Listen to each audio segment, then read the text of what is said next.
São 7h07. Voltamos. Um bom dia a todos vocês, ouvintes da Folha FM, ouvintes e também assistentes. Eu não digo telespectadores, por que não, também não telespectadores, porque tem muita gente com televisão, aquelas Smart TVs que sintoniza no Facebook e assiste na televisão. Então, para você, um bom dia. Eu sou Marco Antônio Rodrigues. Vamos iniciar agora o Folha no Ar, primeira edição. Oferecimento do Laboratório Plínio Bacelar, Clínica Proteus e Nova Canabrava. E conversar hoje com a cientista social e militante feminina Vanessa Henriques. Bom, primeiro, Vanessa, muito obrigado por você estar aqui conosco. Um bom dia. E já ressaltar que você é egressa da UENF. E nós estamos numa semana muito importante para uma universidade, e a gente tem falado, nós fizemos há 3 semanas atrás 3 dias com os 3 candidatos originalmente para a reitoria da UENF. Anteontem nós conversamos com o Raul Palácio e ontem com o Carlão Azevedo, que são os candidatos ao segundo turno, né? Expuseram as ideias. E a gente vê com um certo otimismo, independente do candidato, a preocupação com uma universidade como a UENF, que talvez seja uma das universidades brasileiras com o melhor quadro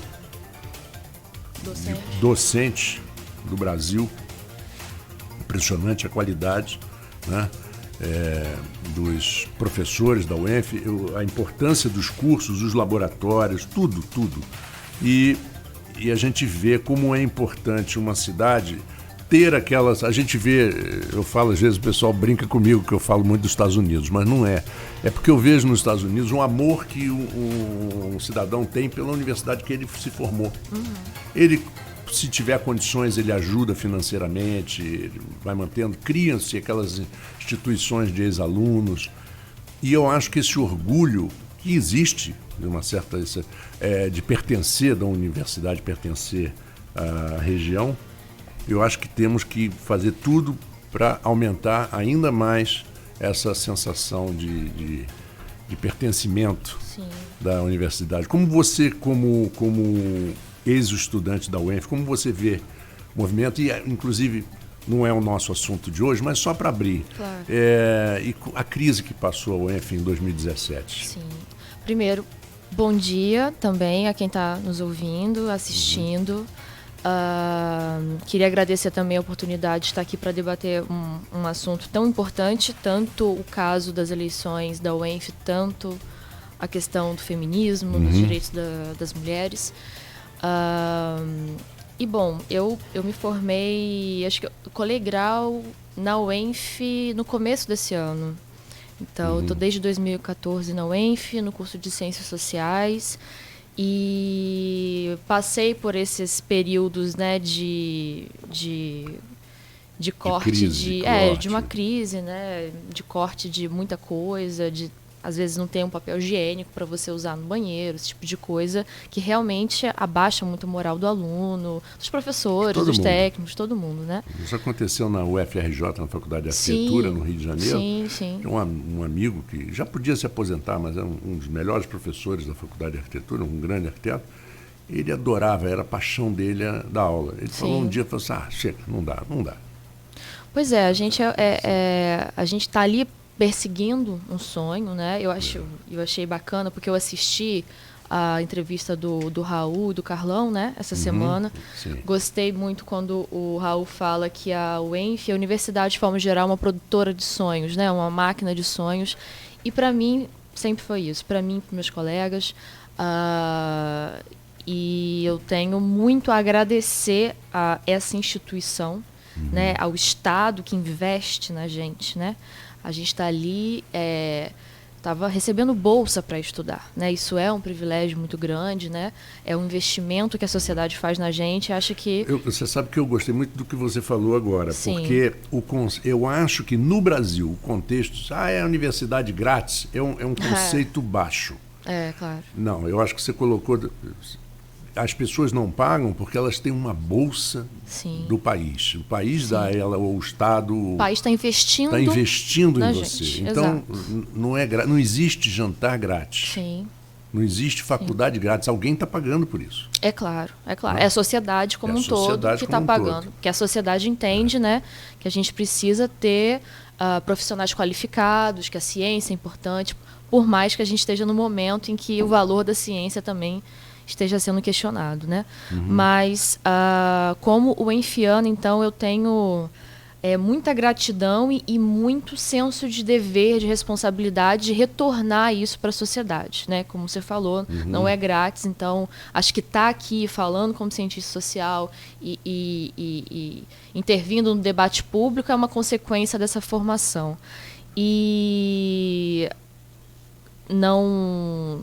Agora, nesses últimos 6 meses, não tô acompanhando muitas questões mais específicas da eleição, mas acho, como foi dito aqui por todo mundo, eu acho que os 2 candidatos são muito preparados e estão com essa intenção de enfrentar o que o ENF vai ter que enfrentar. Não só o ENF, né, mas todas as universidades estaduais e federais do Brasil vão ter que enfrentar de agora em diante. Acho que são 2 candidatos muito preparados para isso, né? Bom, agora vamos entrar no teu assunto, na tua especialidade. Não lá. É muito meu, hein? Tudo bem, não é tudo muito bem. Meu. Então, Fica tranquilo. Se eu perguntar alguma coisa Fica que não tem muito contexto, você fica tranquilo. Fique à vontade de dizer, ó, sua pergunta não significa nada. Não, imagina. Vamos lá. Em primeiro lugar, não sei se seria adequado, mas separar um pouco o que é patriarcado e o que é machismo. Existe uma diferença muito grande, né? Patriarcado é uma coisa que vem de séculos. É um conceito de sociedade, de família, sim, e que não se... já deveria ter mudado, e já mudou em muitas circunstâncias, em alguns países, a coisa já não é como era, claro, em lugar nenhum, sim, já mudou bastante, sim, mas o machismo, ele fere, ele machuca, ele muito mais do que o sistema patriarcado, né? E esse machismo, você acha, para a gente começar a conversar, que tem também a participação até da mulher, infelizmente, na manutenção desse machismo, claro, através do mundo? Olha, patriarcado e machismo são conceitos que eles não podem estar separados. Assim, não, porque, claro. Né, para começar, porque embora a gente não possa dizer no sentido tradicional do conceito patriarcado, que a gente vive no patriarcado, em que é o poder paterno que está ditando a última palavra em todas as instâncias, óbvio que não. A gente vive uma sociedade moderna em que o Estado ele é mais forte em determinadas circunstâncias do que o poder paterno, né? Mas usa-se o termo ainda, e até academicamente, para falar dessa estrutura que permanece ainda com alguns esquemas de dominação de homens sobre mulheres, né? E o machismo é essa cultura em que o homem tem mais poder, está acima da mulher numa hierarquia. E todos nós somos socializados nessa cultura, né? Homens e mulheres, certo? Então, isso. Tanto homens quanto mulheres vão se comportar de forma machista, mas cada um desempenhando um papel diferente, né? O homem é socializado de uma forma como até a Lívia falou aqui, acho que uns 2 meses atrás eu estava assistindo os vídeos também. Sim. Essa questão de o homem ensinado a ser provedor, a não poder demonstrar fraqueza, não poder demonstrar dor. A história do homem não chora, né? A história do homem não chora, acho que, né, a minha geração ainda foi criada dessa forma, apesar de estar havendo alguma mudança, mas isso é muito forte ainda. E é ensinado ao homem também que ele tem um certo poder em relação à parceira, à mulher, e isso a gente pode perceber quando acontece a violência doméstica, o feminicídio. A mulher, por outro lado, ela de alguma forma ela também aprende a ser submissa. Ela também aprende a incorporar esses valores no sentido de que ela também vai passar para os filhos, enfim, também vai se comportar dessa forma. Pois é, Vanessa, veja bem, se você não tem filhos. Não. Pois é. Eu tenho vários. Você falou. Tem vários. Tem homens e mulheres. E isso é muito fácil de perceber que o filho homem, ele é extremamente mais apegado à mãe. E a filha mulher é muito mais apegada ao pai. Isso tem uma explicação natural o homem é o primeiro exemplo do sexo oposto para a filha. Os psicólogos falam muito sobre isso. Mas que é verdade, né? Tinha um humorista americano famoso, que agora está, como o americano chama, na doghouse, quer dizer, está numa situação muito difícil, que é o Bill Cosby, que ele foi acusado de estupro qualificado sim, e tal. Sim. Mas está com quase 90 anos, já não estão muito também perturbando ligando ele. para ele. Mas ele dizia uma coisa, ele criou o filho dele, o Ennis, que foi até assassinado com 30 anos de idade, jogando futebol americano. O garoto tinha 14 anos e ele foi lá, ele deu a camisa, ele botou o garoto para jogar e tal. Aquele é meu filho, aquele é meu filho, aquele é meu filho. Na hora que ele ganhou, fez o touchdown da vitória, veio a televisão da faculdade conversar com ele, botou o microfone perto da boca, ele olhou, ei mãe, foi a reação do filho. Então, o pai fez tudo para ele chegar ali, mas na hora, o filho, é a mãe, não adianta, é uma paixão muito grande. E eu acho que a mulher tem um poder, e eu já vi mães de afastar dos seus filhos, tirados na criação do seu filho homem, aquele conceito machista. Né? E implantar um conceito de respeito, de igualdade e tal. Já vi muitas fazerem isso. Sim. Você não acha que isso também é um bom caminho? É fundamental. Acho que uma coisa que tem mudado também, em alguma medida, é que não é mais somente imputado à mulher esse dever de criar, né? Não estou dizendo que é dever. Estou dizendo que ela tem mais acesso. Mais acesso à formação psicológica do menino. Tá. Eu não vejo assim, uma regularidade nisso. Eu acho que a psicanálise fala um pouco sobre isso e tal, mas de certa forma ainda é a mulher que está mais envolvida com a educação dos filhos, acho que de forma geral, acho que das meninas também, essa é a minha impressão. E sim, assim, eu acho que a mulher, ela precisa também, ela está aos poucos, ela está tomando uma certa consciência de que, desde que começou a trabalhar, entrou no mercado de trabalho, e muitas vezes ela é mãe... Mãe solteira não é um termo legal, né? Mas é uma mulher que está criando sozinha. Como disse, né, o Papa Francisco, ele disse que mãe não tem estado civil, né? Exato. É uma coisa que o Papa está desconstruindo também, né? Dentre tantas outras. Mãe é mãe. Mãe é mãe, né? Ela não precisa estar casada ou solteira. Não tem nada a ver com o estado civil dela. Exatamente. É uma dissociação que a gente está fazendo agora. E tem que fazer mesmo. Tem que fazer. Mas é isso, esse processo de desconstrução, né, entre aspas, desses valores, ele passa pelas mulheres e pelos homens. Né? Os movimentos feministas, né, os movimentos de mulheres em prol de direitos iguais, têm feito muito esse debate. Né? É um debate muito, muito atual, assim, se fala muito sobre isso. É um debate que não está ligado necessariamente à esquerda, é um debate que está na direita e na isso esquerda, não tem, né? Eu não vejo nenhuma relação política partidária com feminismo, nada, nem com racismo. No Brasil eu vejo uma divisão mais clara. O problema da divisão é que eles se aproveitam disso para criar a tal da divisão. A tal do... Né, separar realmente eles e nós. Eu acho que os políticos gostam disso, mas também não é... Serve politicamente. Serve politicamente. Né, mas, de qualquer forma, Não é, eu concordo com você, não é esquerda, não é direita. Eu acho que... Sim. É que muitas vezes essa associação é feita, né? Quando você vai falar sobre direitos da mulher, direitos da população LGBT, você é acusado de esquerdista, comunista ou outros nomes parecidos, né? Mas o direito da mulher está num escopo mais amplo de direitos humanos de forma geral, né? Então, existe feministas liberais de direita. Nos Estados Unidos tem uma longa tradição de feministas, né, liberais de direita. Então, aqui no Brasil está um pouco mais associado à esquerda, porque geralmente são partidos de esquerda que estão tematizando mais esses temas de direito das mulheres. PSOL, PT.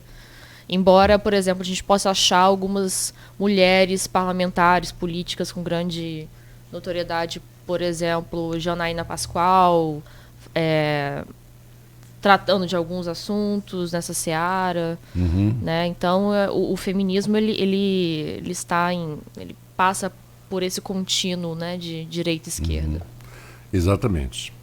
E quanto a um ponto que eu sempre penso, quando existe um movimento em qualquer sentido, aí já não é nem movimento feminista, qualquer movimento que você vai protestar, vai criar um grupo de pessoas, e daquele grupo de pessoas, e que aquele grupo de pessoas vá crescendo para tomar um corpo suficiente de impactar a sociedade. Porque não adianta você fazer um movimento de 10 pessoas na rua. Sim, não vai impactar muito. Mas se você consegue 10 milhões de pessoas indo à rua, aí você começa a ser ouvido. Né? O tema da discussão, o tema do protesto, muitas vezes é um tema que não vai somar nada depois. É só por uma questão de... vou te dar um exemplo. Um clube de golfe que tinha tradicionalmente um torneio masculino todos os anos, desde 1930. Aí uma feminista americana chamada Marcia Burke foi muito famosa no final dos anos 90 e início dos anos 2000. E ela foi muito criticada depois, porque alegavam que ela lutava por causas que, no final das contas, não iam acrescentar absolutamente nada. Mas ela queria fechar o clube enquanto eles não promovessem um torneio de golfe feminino. Gente, até as mulheres jogam no clube. Esse torneio é específico, não tem nada... E existem... o feminismo, por exemplo, sério, ele não luta para que as duas turnês masculina e feminina sejam fundidas. Não é isso, porque não importa, porque você não pode comparar fisicamente um homem de 1,90 m jogando com uma moça de 1,60 m, com 50 quilos e ele com 90. Fisicamente é diferente, a competição é diferente, seria injusto.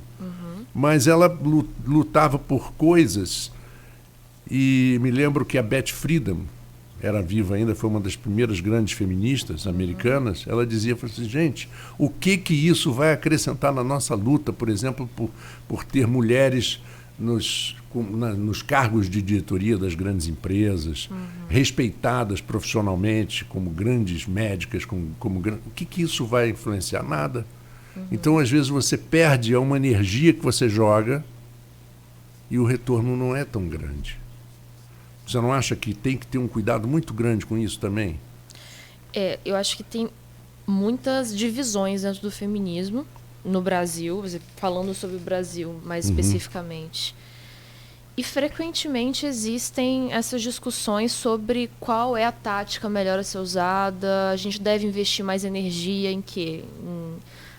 Botar mulheres em cargos políticos, no parlamento. A gente deve debater sobre as mulheres da classe trabalhadora, enfim, mais com outras necessidades, ou a gente deve debater sobre questões pertinentes à mulher negra. Existem muitas divisões.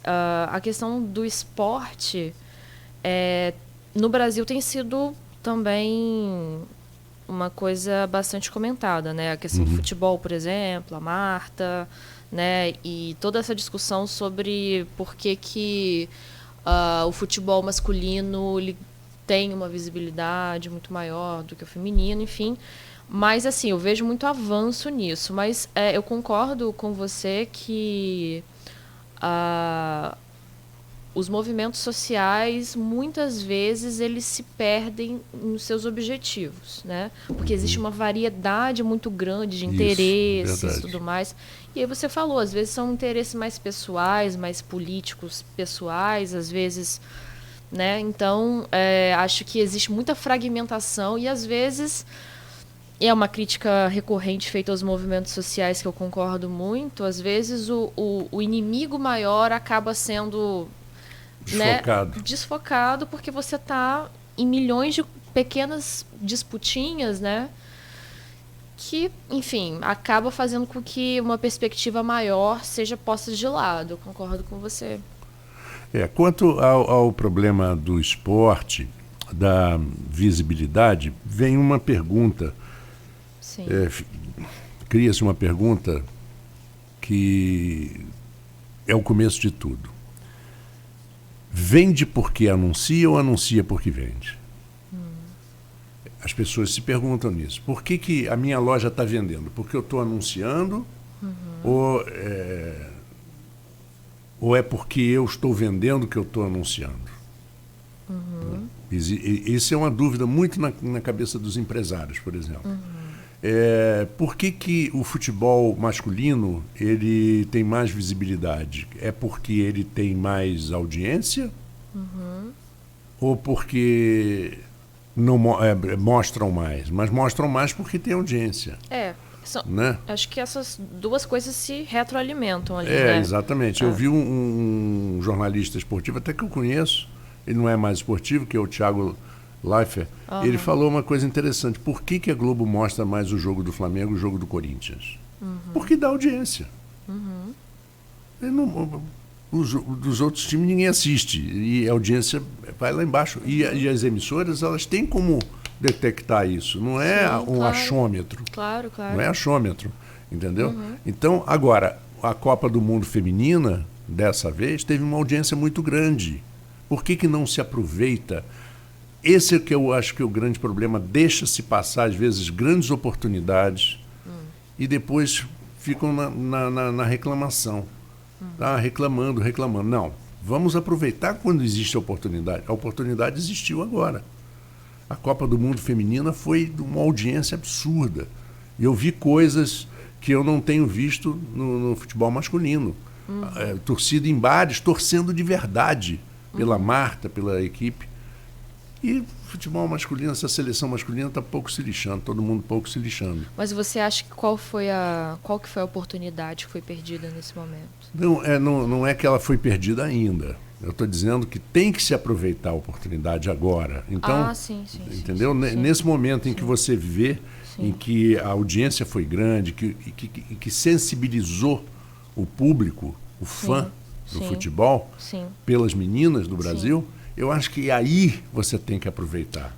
Aí é que o empresário tem que trabalhar bem o marketing. Entendeu? Acho que e muitas Marta vezes teve muitas propostas, né? A Marta é um exemplaço, né? Ela é um exemplo de tudo. Ela tem um aspecto de muita dignidade nas coisas que ela faz, assim, muito certinha, muito. As colocações dela são muito bem embasadas, né? Ela fala com... Você vê que ela é uma pessoa humilde, mas que ela sabe exatamente onde ela chegou. Sim. E se você não usar isso, eu acho que nessa hora é que as mulheres, as grandes mulheres do marketing, têm que tomar a frente e aproveitar. Sim. Talvez as grandes mulheres do marketing... Talvez não tenham nem essa preocupação, às vezes, né? Às vezes não tem, nem se consideram feministas, não estão preocupadas muito com o feminismo. Acho que... Mas elas sabem que são formadoras de opinião. Sabem, claro. Elas sabem que são formadoras de opinião.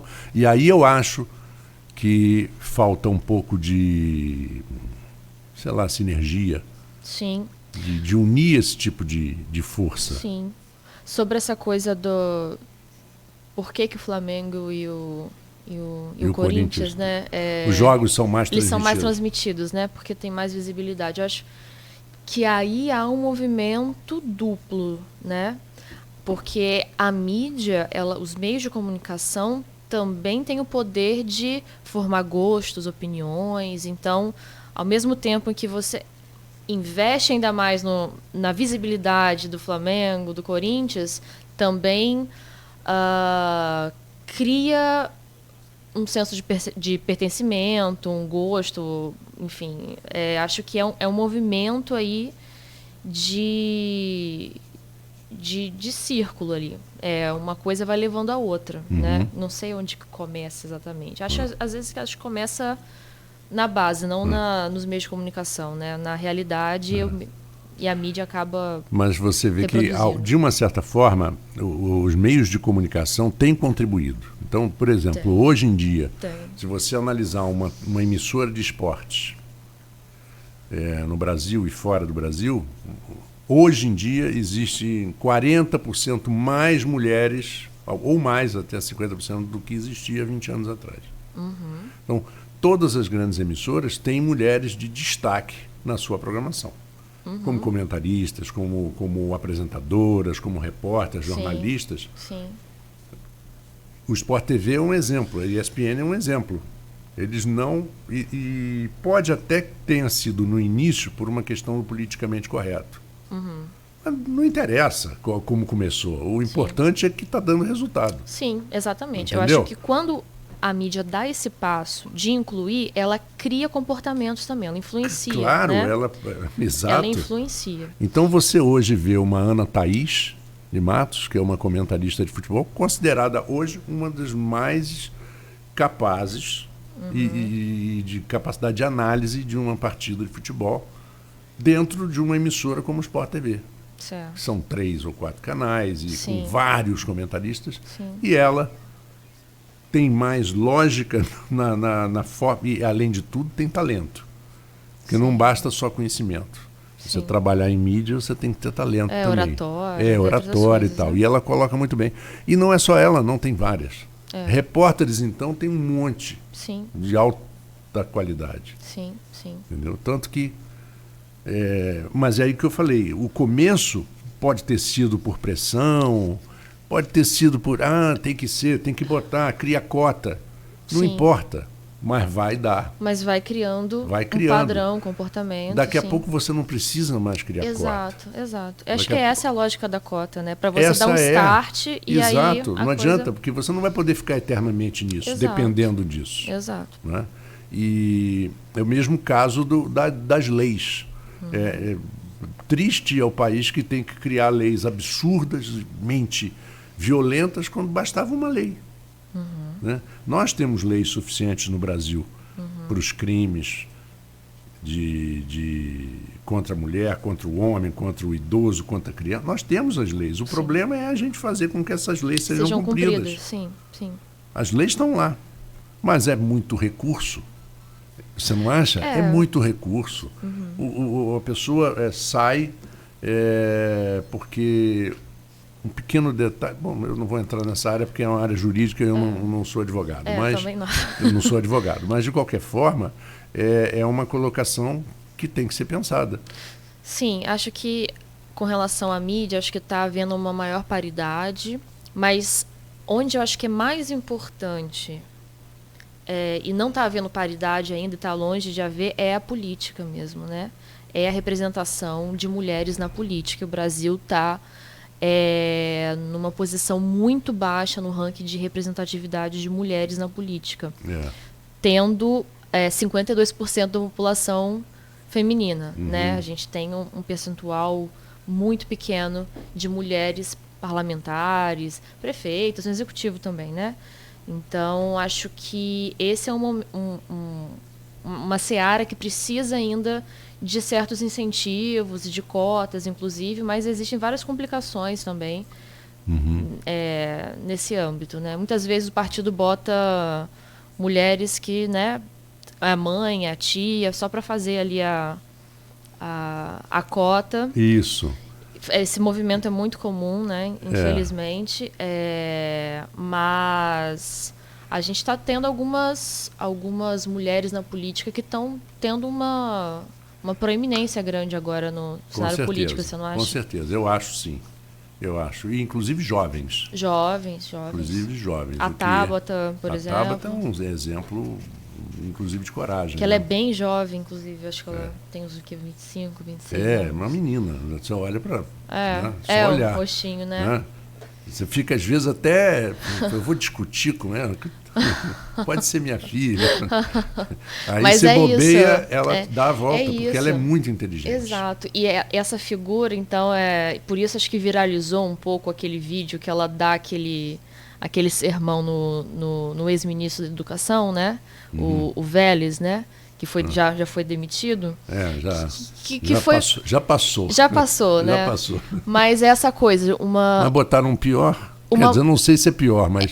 Isso é até uma outra questão, mas o fato de ser uma mulher jovem, aí de 25, 26 anos, com esse rostinho de menina, falando com o marmanjão, né? Lá nos seus 60 anos, de barba grisalha, como é o perfil do político no Brasil, né? Há muito tempo, e ela dando essa lição de moral e falando coisas que são pertinentes. Isso inverte a lógica de uma forma, e isso surpreende as pessoas, como você falou. É uma menina falando comigo, uma mulher, mas ela luta para ser levada a sério ali, mesmo com um rosto, né, de menina, enfim. Esse é o grande problema, né? De certas pessoas terem que lutar para serem levados a sério. Exato, isso é um problema tipicamente feminino. Verdade. Bom, são 7h40. Vamos fazer o nosso primeiro intervalo e já voltamos com o nosso papo aqui, bem descontraído, com a Vanessa Henriques. Daqui a pouquinho, logo após o intervalo, Folha FM, a rádio que toca você. A rede de drogarias Leopoldina, hoje